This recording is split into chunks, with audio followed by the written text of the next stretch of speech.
নমস্কাৰ বন্ধু বান্ধৱীসকল স্বাগতম জনাইছোঁ job education YouTube channel career আসামলৈ।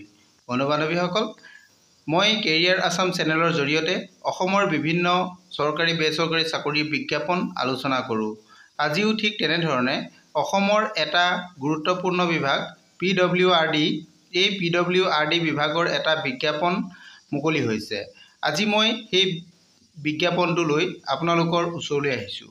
বন্ধু বান্ধৱীসকল আপোনালোকে মোৰ চেনেলত যদি প্ৰথমবাৰলৈ আহিছে তেনেহলে চেনেলটো সাবস্ক্ৰাইব কৰি কাষতে থকা অল নটিফিকেশনটো অন কৰি দিব যাতে আপোনালোকে মোৰ ভিডিঅ'বোৰ সৰ্বপ্ৰথমে লাভ কৰিব পাৰে।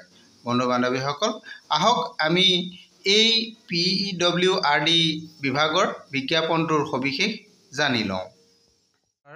বন্ধু বান্ধৱীসকল আজি মই অসম চৰকাৰৰ অধীনৰ অসম লোকসেৱা আয়োগৰ পৰা প্ৰকাশিত এটা বিজ্ঞাপন লৈ আপোনালোকৰ ওচৰলৈ আহিছোঁ। বন্ধু বান্ধৱীসকল অসম লোকসেৱা আয়োগে 650টা পদৰ কাৰণে বিজ্ঞাপন মুকলি কৰিছে। বিজ্ঞাপনটো 22 জানুৱাৰী 2025তে প্ৰকাশ কৰিছিল। মই আজি এই বিজ্ঞাপনটো লৈ আপোনালোকৰ ওচৰলৈ আহিছোঁ। ইয়াতে junior engineer civil under the joint card of public work roads ডিপাৰ্টমেণ্টৰ পৰা বিজ্ঞাপনটো আহিছে। PWRD ডিপাৰ্টমেণ্টৰ ইয়াতে টোটেল পদ আছে 650টা। নিশ্চয় আপোনালোকে এইটো দেখা পাইছে। টোটেল 650 পদ ইয়াতে আছে। এই পদসমূহৰ কাৰণে আপোনালোকৰ কোৱালিফিকেশ্যন কিমান লাগিব মই সেইটো প্ৰথমতে আপোনালোকক জনাই ল'ব বিচাৰিছোঁ। আপোনালোকৰ এই পদকেইটাৰ কাৰণে যিটো এডুকেশ্যনেল কোৱালিফিকেশ্যন মই সেইটো আপোনালোকক জনাই দিছোঁ। ইয়াৰ কাৰণে আপোনালোকৰ এডুকেশ্যনেল কোৱালিফিকেশ্যনটো দিছে candidate must have 3 years diploma in civil engineering.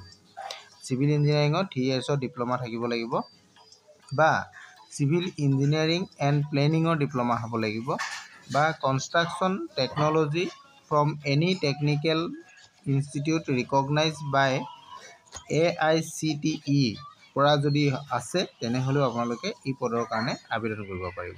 Number 1 qualification. Number 2 the diploma course must be regular course. Diploma course obtained through distance mode or educational by whether name whatever name called will not be considered. এটা নিশ্চয় আপোনালোকে বুজি পাইছেই যে diploma কোৰ্সো হ'ব লাগিব আৰু তাৰে ৰেগুলাৰ কোৰ্সো হ'ব লাগিব। এইটো কথা ইয়াতে উল্লেখ কৰা আছে। আৰু ইয়াতে আপোনালোকৰ এই পদকেইটাৰ কাৰণে বয়সৰ কথাও উল্লেখ আছে। মই বয়সটো আপোনালোকক জনাই দিছোঁ। বয়সটো আপোনালোকৰ 21 বছৰৰ পৰা 40 বছৰ ভিতৰত হ'ব লাগিব 1/1/2025লৈকে। ইয়াতে আপোনালোকৰ কেটেগৰী ৱাইজত ৰিলেক্সেশ্যন পাব। SC যিসকল কেণ্ডিডেট আছে আৰু ST কেণ্ডিডেটসকলে SC আৰু ST কেণ্ডিডেটসকলে 5 বছৰ ৰিলেক্সেশ্যন পাব, অৰ্থাৎ তেওঁলোকে 45 ইয়াৰ্ছলৈকে এপ্লাই কৰিব পাৰিব। আৰু যিসকল OBC আৰু MOBC কেণ্ডিডেট থাকিব তেওঁলোকৰ কাৰণে 3 বছৰ ইয়াতে ৰিলেক্সেশ্যন দিয়া হৈছে। তেওঁলোকে অৰ্থাৎ 43 ইয়াৰ্ছলৈকে এপ্লাই কৰিব পাৰিব। আৰু ঠিক তেনেধৰণে এক্স ছাৰ্ভিচমেন থাকিব। এক্স ছাৰ্ভিচমেনৰ কাৰণে ইয়াতে এজৰ ৰিলেক্সেশ্যন থাকিব 42 বছৰ বয়সলৈকে কৰিব পাৰিব। এইটো 2 বছৰ দিয়া হৈছে। আৰু এইটো জেনেৰেল কেণ্ডিডেটসকলৰ কাৰণে। আৰু যিসকল ৰিজাৰ্ভ কেটেগৰী কেণ্ডিডেট থাকিব তেওঁলোকৰ কাৰণেও বেলেগ বেলেগ হ'ব। OBCৰ কাৰণে আকৌ 3 বছৰ পাব, SC STৰ কাৰণে 5 বছৰ পাব। এইখিনি আপোনালোকে ৰিলেক্সেশ্যন এজৰ পাই যাব। আৰু ইয়াৰ কাৰণে আপোনালোকৰ বয়সটো আপোনালোকে নিশ্চয় গম পালেই। দৰমহাটো আপোনালোকক কিমান দিব মই এইটো জনাই দিছোঁ। দৰমহাটো আপোনালোকৰ পে স্কেল থাকিব প্লাছ গ্ৰেড পে প্লাছ আদাৰ এলাউন্সেছ, এই তিনিটা থাকিব। ইয়াতে আপোনালোকৰ পে স্কেলটো হ'ব 14,000 টকাৰ পৰা আৰম্ভ হ'ব 70,000 টকালৈকে পে স্কেলটো হ'ব। আৰু গ্ৰেড পে'টো আপোনালোকৰ 8,700 টকাৰ পৰা আৰম্ভ হ'ব। পে বেণ্ডটো আপোনালোকৰ 2 হ'ব। এইটো আপোনালোকৰ চেলাৰীৰ কথা ক'লোঁ। এতিয়া আমি আহোঁ ৰিজাৰ্ভেশ্যন কেটেগৰীৰ কথা আহোঁ। ৰিজাৰ্ভেশ্যন কেটেগৰীত আপোনালোকে যদি চায় যে অ'পেন কেটেগৰীত ইয়াতে মুঠ পদ দিছে 396টা পদ অ'পেন কেটেগৰীত আছে। তাৰে RFWত আছে আপোনালোকৰ 119টা পদ। আৰু OBC আৰু MOBCৰ কাৰণে আপোনালোকৰ ইয়াতে পদ আছে 157টা পদ আছে। তাৰে RFW আপোনালোকৰ 47টা পদ আছে। আৰু OBC আৰু MOBCৰে T টাইপ বা আদিবাসী কমিউনিটিৰ কাৰণে ইয়াতে 20টা পদ দিয়া হৈছে। তাৰে 6টা আছে RFW কাৰণে। আৰু SC কেটেগৰীৰ কাৰণে ইয়াতে টোটেল 27টা পদ আছে। তাৰে 8টা পদ আপোনালোকৰ RFW কাৰণে ৰিজাৰ্ভেশ্যন আছে। আৰু ST প্লেনৰ কাৰণে ইয়াতে 34টা পদ আছে। তাৰে 10টা পদ RFW কাৰণে আছে। আৰু ST হিলছৰ কাৰণে আছে 16টা পদ। তাৰে 5টা পদ RFW কাৰণে দিয়া হৈছে। টোটেল আপোনালোকৰ পদ হৈছে 650টা। তাৰে 195টা পদ আছে আপোনালোকৰ RFW কাৰণে ৰিজাৰ্ভেশ্যন। আৰু ইয়াৰে 650টাৰ ভিতৰে আপোনালোকৰ 13টা পদ আকৌ এক্স ছাৰ্ভিচমেনৰ কাৰণে ইয়াতে ৰিজাৰ্ভেশ্যন দিয়া হৈছে। এইখিনি আছিলে পদৰ আপোনালোকৰ কেটেগৰী ৱাইজ ভাগকেইটা। আৰু ইয়াৰ কাৰণে আপোনালোকে আবেদন কৰিবলৈ হ'লে অনলাইন আবেদন কৰিব লাগিব। অনলাইন আবেদন কৰিবলৈ হ'লে আপোনালোকে অফিচিয়েল ৱেবছাইটত যাব লাগিব। APSCৰ যিটো অফিচিয়েল ৱেবছাইট, আপোনালোকে তাতে গৈ অনলাইন আবেদন কৰিব পাৰিব। মই ৱেবছাইটটো আপোনালোকক দেখাই দিম। আৰু ইয়াতে আপোনালোকে ইম্পৰ্টেণ্ট ডেটকেইটাৰ বিষয়ে জানি লওক। ইয়াতে কেইটামান ইম্পৰ্টেণ্ট ডেট আছে, ডেটকেইটা আপোনালোকে চাওক। আপোনালোকৰ অনলাইন ষ্টাৰ্টিংটো হ'ব 5 ফেব্ৰুৱাৰীৰ পৰা। 5 ফেব্ৰুৱাৰী 2025ৰ পৰা আপোনালোকৰ অনলাইন আৰম্ভ হ'ব। আৰু ক্লজিং ডেটটো দিয়া হৈছে 4 মাৰ্চ 2025। আপোনালোকৰ পৰা 1 মাহ সময় দিয়া হৈছে অনলাইন কৰিবৰ কাৰণে।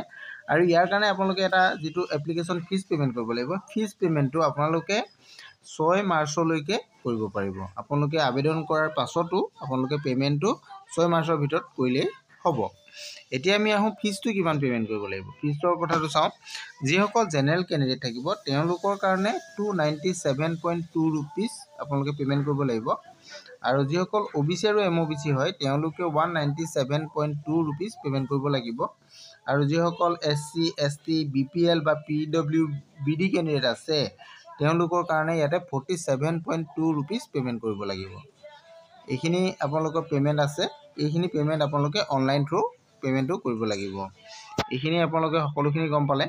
এতিয়া আমি আহোঁ আপোনালোকে আবেদন কেনেধৰণে কৰিব। আবেদন কৰিবলৈ হ'লে আপোনালোকে ইয়াৰ APSCৰ যিটো অফিচিয়েল ৱেবছাইট, এইটো ৰিক্ৰুটমেণ্টৰ অফিচিয়েল ৱেবছাইটটো এইটো আপোনালোকে দেখিছে apscrecruitment.in। এইটো অফিচিয়েল ৱেবছাইট। এই ৱেবছাইটত যাব। যোৱাৰ পিছত আপোনালোকে ৰেজিষ্ট্ৰেশ্যন কৰিব লাগিব। এটা ওৱান টাইম পাছৱৰ্ডৰ সহায়ত আপোনালোকে ৰেজিষ্ট্ৰেশ্যন কৰিব লাগিব। যিসকলে আগৰ ৰেজিষ্ট্ৰেশ্যন কৰি থোৱা আছে তেনেহ'লে তেওঁলোকে ৰেজিষ্ট্ৰেশ্যন কৰিব নালাগে, তেওঁলোকে ডাইৰেক্ট এপ্লাই কৰিব পাৰিব। আৰু যিসকল নতুন তেওঁলোকৰ কাৰণে প্ৰথমে ৰেজিষ্ট্ৰেশ্যন কৰিব, তাৰপিছত আপোনালোকে ফৰ্মখন ফিল আপ কৰি আবেদনটো কৰিব পাৰিব। আৰু ইয়াতে আপোনালোকৰ ডকুমেণ্টছসমূহ কেনেধৰণৰ হ'ব লাগিব এইখিনি কথা আপোনালোকে ইয়াতে চাব। ইয়াতে অনলাইন আবেদনৰ যিখিনি অপশ্যন আছে এই গোটেইখিনিতে ডিটেইলছ লিখা আছে। আপোনালোকে এইখিনি চালে সকলোখিনি কথা জানিব পাৰিব। আৰু যদি আপোনালোকে বিজ্ঞাপনটো আপোনালোকক লাগে এইখিনি কথা যিহেতু জানিব লাগিব, তাৰ কাৰণে আপোনালোকে এই বিজ্ঞাপনটো এই অফিচিয়েল যিটো ৱেবছাইট আছে এই ৱেবছাইটত গৈ আপোনালোকে ৰিক্ৰুটমেণ্ট অপশ্যন যাব। ৰিক্ৰুটমেণ্ট অপশ্যনতে এডভাৰটাইজমেণ্ট এণ্ড ৰিক্ৰুটমেণ্ট বুলি এটা অপশ্যন পাব। তাতে আপোনালোকে গ'লে এই বিজ্ঞাপনটো আপোনালোকে ডাউনলোড কৰি ল'ব পাৰিব। আজিৰ ভিডিঅ'টো ইমানেই আছিলে। ভিডিঅ'টো যদি আপোনালোকৰ ভাল লাগিছে তেনেহ'লে লাইক, কমেণ্ট, শ্বেয়াৰ কৰি দিব। আজিলৈ ইমানেই। Thank U.